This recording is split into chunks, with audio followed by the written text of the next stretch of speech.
E aí, pessoal, tudo em ordem, beleza? Olha só, deixa eu começar com um recado rápido, não sai do vídeo por isso, que é só um recadinho para você que acompanha aqui minha clínica, minha vida, e que é importante, né? Então vamos lá, ó, eu tô alterando os dias de lançamento dos vídeos para terça e sábado, e portanto diminuindo um vídeo na semana, isso para que você tenha mais tempo de consumir o conteúdo e eu também tenha mais tempo de produzir um conteúdo com mais qualidade para você. Combinado? Eu acho que estamos acertados, então beleza, vamos para o nosso vídeo de hoje. Então hoje a gente vai discutir 6 erros que você não pode cometer no uso do protocolo VB-MAP de avaliação comportamental, né? Muitas pessoas fazem um curso online ou fazem qualquer tipo de curso do VB-MAP e não sabe para onde vai, ou vai para caminhos que são errados. E eu vou tentar destacar aqui para vocês pelo menos 6 que eu considero que você não pode errar, tá? O primeiro seria você desconsiderar ou não se atentar ao perfil sintomatológico das pessoas que você vai atender ou que você vai avaliar. Por que eu estou falando isso? Porque a gente trabalha principalmente com o VB-MAP com autismo, né? Transtorno do espectro autista. E eles têm uma abrangência sintomatológica, né? Uma amplitude sintomatológica muito grande, que a gente às vezes não dá conta. Vamos pegar, por exemplo, uma barreira comportamental que é destacada dentro do VB-MAP ali, que é a barreira de comportamento hiperativo. Então, você vai lá todo bonitão ou bonitona, com seu kit de aplicação, e fez a entrevista com os pais e não se atentou ao perfil sintomatológico daquele autismo. E vai chegar na sala e vai encontrar uma criança que vai ficar correndo para lá e para cá, e não necessariamente por uma questão de fuga da sua demanda, mas sim por uma questão muitas vezes de hiporresposta sensorial, né? Então ele está buscando estímulo o tempo todo, então tem que entender de autismo para usar o VB-MAP com autismo.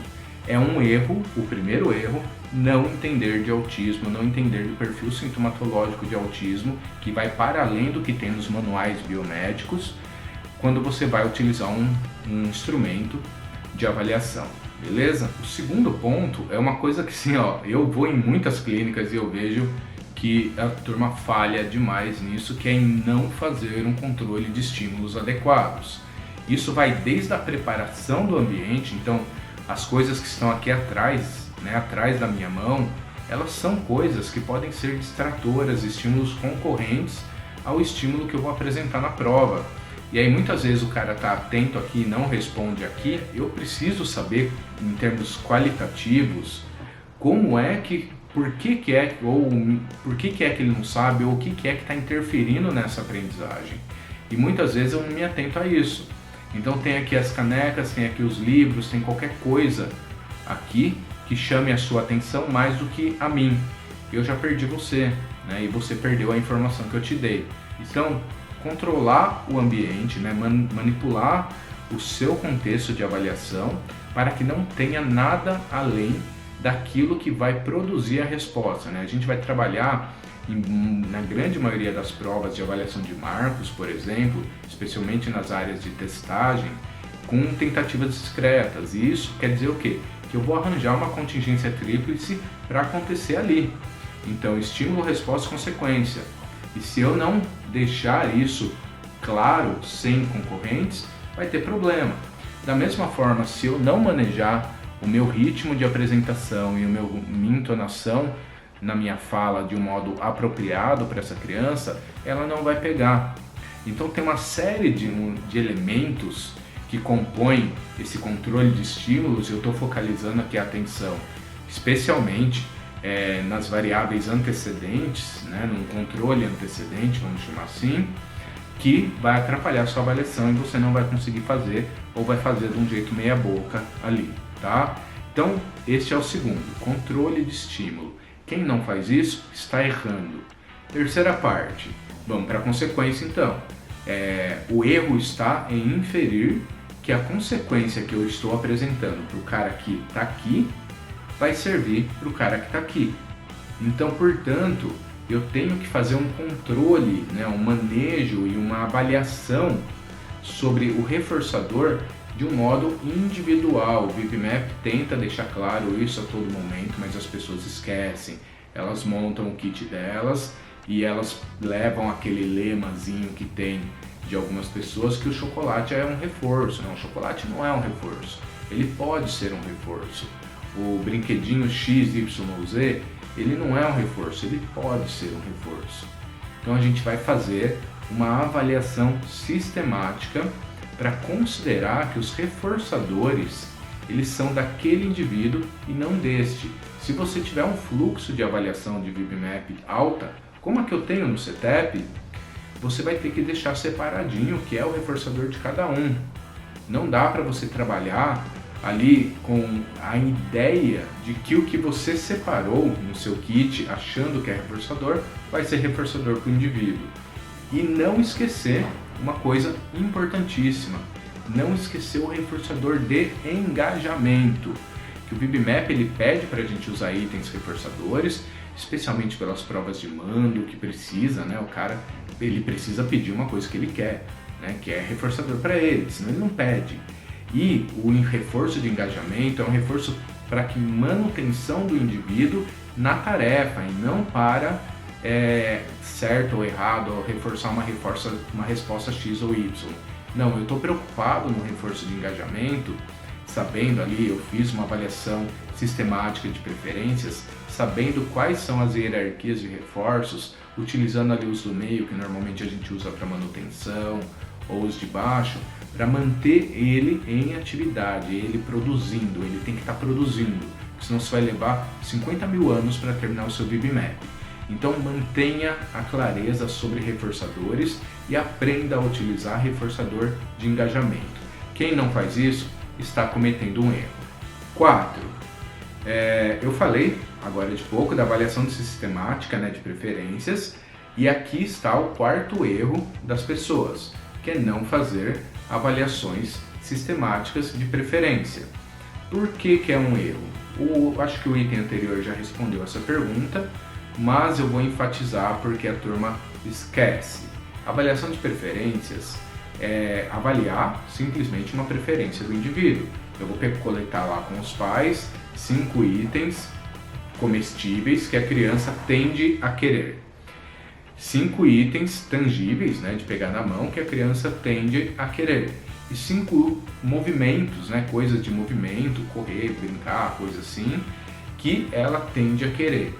Mas isso não quer dizer que esses itens são reforçadores, não quer dizer isso. Isso quer dizer que é uma preferência. E eu vou testar sistematicamente esta preferência. Para quem quiser algum vídeo sobre avaliação de preferências, deixa aqui nos comentários que eu faço um vídeo de avaliação de preferências simples e rápido. Então assim, a avaliação de preferências a gente tem que fazer e entender que toda preferência não necessariamente é um reforçador, mas que todo reforçador é uma preferência. Então faça essa avaliação sistemática que você vai precisar ao longo de toda a avaliação, como a gente falou no item anterior. Senão você não vai conseguir fazer a avaliação. Você pode pegar lá a primeira coluna do seu gráfico, que ela vai ficar em branco se você não conseguir achar reforçadores para esse indivíduo. 5º, usar os resultados do VibMap como o fim da história. Então eu pego o resultado, lá ele teve um fracasso no mando 1, mando 2, mando 3, né? Ele não conseguiu resolver a tarefa, em tato 1, 2 e 3 do nível 1 ali, né? Então, né, marco 1, 2 e 3, está no nível 1, tendência de estar, né? Ali depois em ecoico, enfim, nos operantes verbais todos ele teve prejuízo. Aí o que a turma faz? Vai pegar ali, foi o tato 1, 2 e 3, ele errou. Eu vou pegar a tarefa que estava no VibMap, é o que a turma faz. Vou pegar a tarefa que estava no VibMap que ele falhou e vou transferir a tarefa do VibMap para o meu plano de intervenção. Não, pelo amor de Deus, não é isso. Você está comprometendo o instrumento e também não está ensinando a habilidade em questão de um modo mais amplo. O que você tem que fazer então? Você vai pegar lá o mando 1, marco 2 e o marco 3, ver o que é que eles estão querendo e a partir disso pegar lá, lembra das 7 dimensões de ABA, que todo mundo tem que saber? Você vai pegar lá a parte tecnológica que pede para você avaliar a ocorrência e não ocorrência de um comportamento, como que se faz isso e descrever de um modo que qualquer pessoa consiga fazer a ocorrência e não ocorrência de um comportamento em nível procedimental, né? Então fazer um procedimento, você vai fazer a descrição de tudo isso e para isso, né, teria aqui um novo item, né, mais talvez um 7º erro que a turma comete, que é entender de análise do comportamento e de descrição e operacionalização de comportamentos, para que você possa fazer o seu procedimento não com o item do VibMap, mas com aquilo que ele queria que a criança fizesse em termos de habilidades mais amplas e descrever seu procedimento para que a criança aprenda a habilidade de tato, aí no caso, né, desse exemplo, e que possa posteriormente passar, né, conseguir fazer lá no tato numa reavaliação e não que ela fique treinada para responder a avaliação. Então um erro gravíssimo, esse é um dos piores erros do meu ponto de vista, que é pegar o resultado e treinar a criança para fazer VibMap.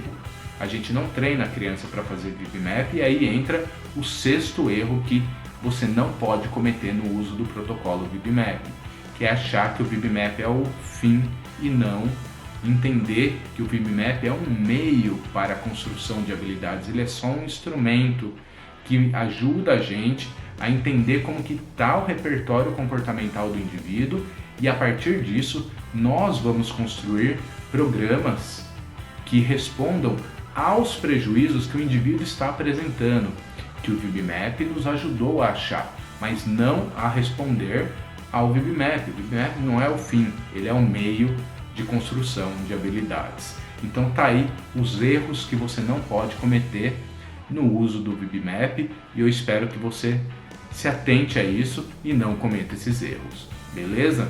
A gente se vê no próximo vídeo. Lembre-se de deixar aí o seu like, da sua inscrição, lembre-se de compartilhar o vídeo com seus amigos, lembre-se de ativar o sininho de notificação para ser alertado dos vídeos que virão aí pela frente. A gente vai conversando e estreitando, alinhando questões que são cruciais para o desenvolvimento da análise do comportamento no Brasil, assim como questões que são cruciais para o desenvolvimento do seu paciente, do seu filho, do seu aluno ou de você mesmo que está aqui acompanhando o vídeo. Valeu? Então até a próxima. Tchau, tchau.